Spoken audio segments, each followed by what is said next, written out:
Alright, how's it going guys? Mario from Team TYC here to bring you a Battle Sisters deck profile. This deck is surprisingly consistent because of its ability to rush in the early game and just turbo for your combo pieces, regardless of if you're just slamming your hand onto the field and turning your cards sideways. And even when you end up going into your stride turns, it's still just incredibly threatening due to your Sanctuary Guard Regale stride and your Stillwater, which guard restricts for you. And with that being said, I will get right to the deck profile. So our main grade 3 is Battle Sister Florentine, and this as a stride break is just overall fantastic. She has an upon placement skill on Vangurd. You can look at the top, choose to put it on top or bottom, and then your stride break of Counterblast 1. When your G unit strides, you can look at top 2, put one to hand and the other on top or bottom, and then you give your Vanguard red text. All your Battle Sister Rearguards gain 3k. So when you're having a first stride push turn, this gives your columns 6k, which is just absolutely bonkers. So for my second grade 3, I'm running Battle Sister Fromage. So story time, these two are SP. And it started out as a joke, which I was going to run this just because it was an SP. But the more I thought about it, this is an answer to when they rush you. So her skill is Act Limit Break, Counterblast 3. If you have 4 more Rearguards with Battle Sister in their name, you can draw 2. And the continuous during your turn, if you have 4 or more, she gains 4k. So having herself with a 7k booster makes for a 21k line, which if your opponent is trying to G-lock you for whatever reason, or like they're grade stuck or something like that, being able to swing for 21k lines on the Vanguard incentivizes a 15k shield, which is still a 1 to pass. And since you play 12 crits, if you bank on that double crit, you can just win the game right there, because your opponent assumingly is already in a bad position. So for grade 2s, we play 4 Sable. Very simple. If you have 3 other Battle Sister units, upon placement, Soul Blast 1, draw 1. So she just literally replaces herself, so you don't have to feel bad for just slamming your hand onto the field and just going in for numbers. So I'm not running Cocoette. She's important because her skill is, once she attacks, you can discard a Battle Sister, and she gets +5 and the on hit of Counterblast 1, when it hits, draw 2, discard 2. Being able to do this in the early game, if you can discard something that you're not going to regret, this just allows you to turbo and just draw your combo pieces. And being able to have a 7k behind her to once again make a 21k line at a turn, at like a grade 2 turn, or even a grade 3 turn if you're riding first. Having a 21k with an on hit puts them into, they either take the damage or they have to drop 2 cards from their hand, a 15k shield, to just stop this. You're forcing them to drop their combo pieces for guard, and overall it just is fantastic. 3 Battle Sister Macaron. There's really nothing I can say here. This is just a 12k attacker, and it makes magic numbers when you're going first, or you put a 7k behind it, it makes 19. To their 9k Vanguard, that's a 15k drop right there. 3 Battle Sister Rusk. Honestly, this card is lackluster.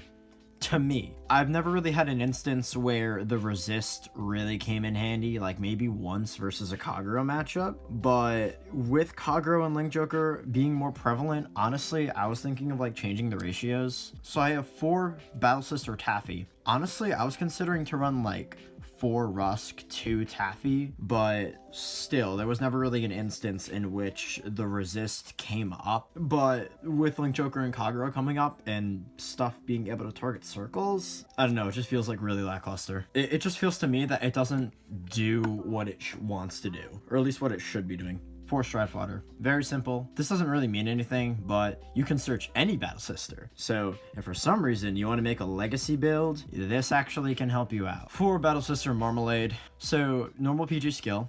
When you guard with her, if you have a copy of her in the drop zone and you have 3 or less cards in your hand, you get to draw 1. So if you're just being bursted down, basically, you can kind of replenish yourself just so you can like bank on, say, hitting a grade 3 or a stride fodder to allow you to go into something just to gain back your advantage. So here's the thing.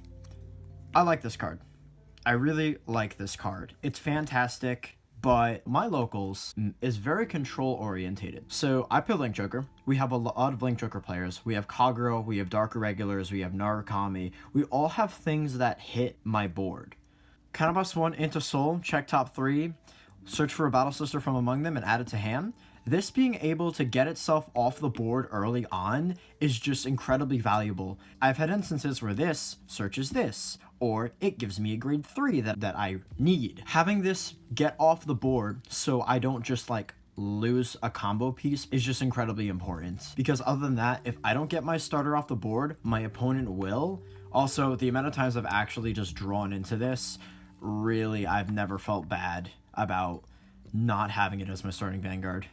If you're put in a best of 3 scenario and you're just like feeling confident, you can have this as your starter if you know your opponent is not going to hit your board. But other than that, this is really important to me. Being able to get itself off the board, secure a card that I don't have in my hand before, whether it's strifewater, a grade 3 or a grade 2 combo piece that I can use to rush my opponent, it's incredibly valuable, and I don't see a reason why not. We have 4 Psychic Bird. Every OTT build runs this. Being able to put it into Soul and draw 1 is important. While it sucks it's not a Battle Sister, having it be able to just fetch something on the top of your deck if you know what's there is just invaluable. Because once again, that's a combo piece for a lot of your plays that just opens itself up. For Ginger, because it's a crit, we play 12 crits. Her skill is act, put her on top of deck, choose a Battle Sister Rearguard, give it 3k, and the auto skill, upon swing, countercharge 2. While the deck might counterblast a lot,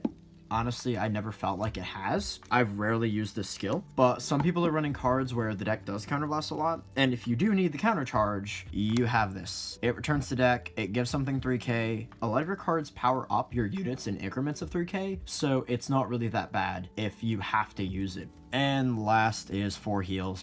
Alright, for G-Zone, we got 4 Stalin. The amount of times I've killed on first stride with this card is unbelievable. Her skill is act, counterblast 1, flip a copy. Look, you may soul charge 1. You look at the top cards equal to the amount of Battle Sister Rearguards that you have, and you rearrange them on top or bottom in any order that you choose. The amount of times that this thing has killed on first stride, I cannot fathom. This by itself wins me games. If I get into third stride, she has her GB3, which is a Regale. All your rearguards with Battle Sister in their name get 3k. This, combined with your stride break, you have your starter and you use it. This is a global 9k to your rearguards. So if you're able to save up and punish your opponent, or they just have a low hand and you make your columns huge, they're dead. They're just dead. There's nothing that they can do about it. But something else that they can't do is G-Guard. So, story time before I explain the skill. I was playing against a friend and he was using Kagero. He used Conro to search a heal trigger. I knew he had Defeat Flare at his disposal at that point. I strode second, I G-guarded and went into this. And with this, I never went into Stalin. I strode this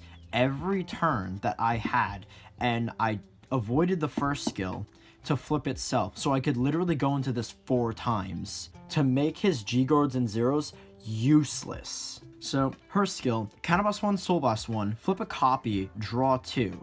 And then her other skill is GB3 Oracle, flip anything from your G-Zone. Your opponent cannot guard with zeros or G-Guardians for a turn. So being able to use this up to 4 times, it just screwed him over so much. Naturally, I was able to use my stride break and Kip Flare, give my rearguards 6k. Just being able to push him down, it was unbelievable. So this is a weird card. Excite Battle Sister Gelato. So her skill is upon placement, Soul Blast 1, check the top cards equal to the amount of Battle Sister rearguards that you have, search for 1, put it into your hand, and then put the rest on the bottom of your deck. One of my friends actually had this, so I picked it up. That's really it. I've used this like once. This is just as a this is just kind of a panic button. If for some reason your opponent is damage denying you, you just don't have the counterblast to use your skills. But something that you can do with this is, like, if you have 1 counterblast open, you can use Florentine's skill. Stride this over Florentine, use your stride break to check top 2, 1 to hand, 1 to top, and then use this if you want to add that second card back to your hand. So she counts units, not rear guards. So she counts herself. So if you just look at the top one, just add that to hand and then you're good to go. 1 GB8. Never used it, never went into it. My opponent was always dead. Typically first, second, or third stride. I've never gone into GB8 with this deck. I saw one of my friends do it when he was playing the deck, but honestly, it's there if you can. Like, if you're really lucky and you get there, maybe you can actually abuse it, but in total honesty, you're not. 1 Dismill. I wasn't running this originally, and to this day, there's never been an instance in which this has come up, but just having it on, just like in case D-Police or Narukami or something like that, versus like a VMAX or something like that, just being able to protect my rear guards is just important, because honestly, this deck can't really recover from a board wipe. So 2 of this card that's better than the Fighters Collection G-Guard.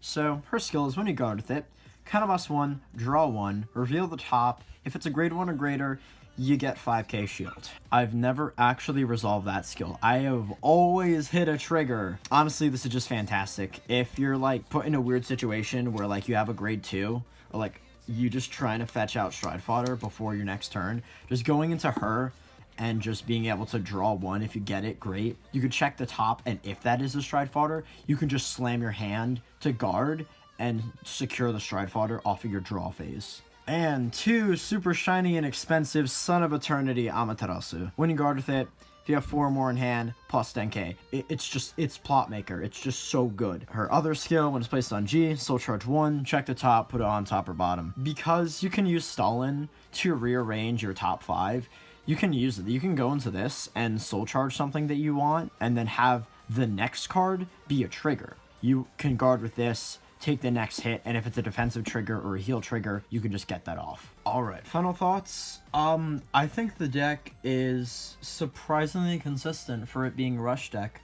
Honestly, I'm just incredibly happy that I can play this deck 4 years later and actually have it be good, because Battle Sisters OTT was my first clan. So I'm just really happy to see it actually be playable, and overall, it's just a fantastic deck. It's fun just being able to slam your hand on the field, turn your cards sideways, and just pull crits and win the game. And that's about it. Mario from Team TYC here. Until next time, dude, peace out.